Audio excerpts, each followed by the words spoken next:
Good morning mga kahamog. Yan, patuloy pa rin ang ating pagtitinda ng mga gulay kahit grabe ang sobrang taas. Ayan, oh.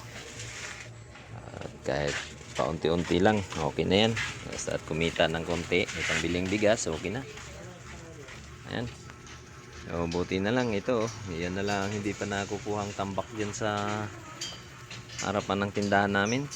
At yan, mataas na nga yung mga presyo ng mga gulay. Ayan pat dagdag pa sa pagtumal ng aming mga paninda yung tambak na yan, pero sana makuha na yan bago mag Pasko. Pero dito okay na, nakuha na yun nandito.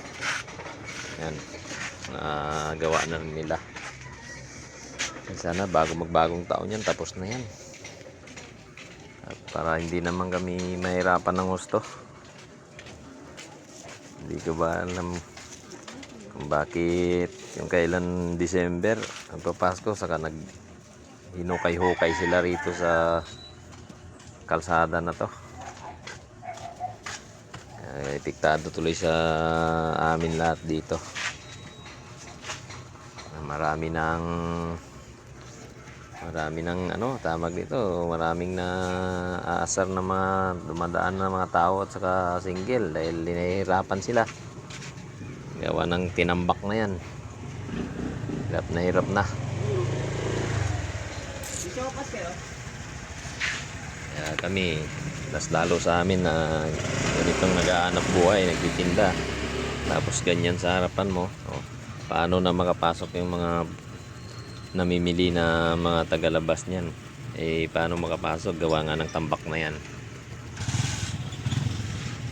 Yun lang ang aking sana makuha na yan para makapasok naman yung ibang mga namimili dito sa lugar namin.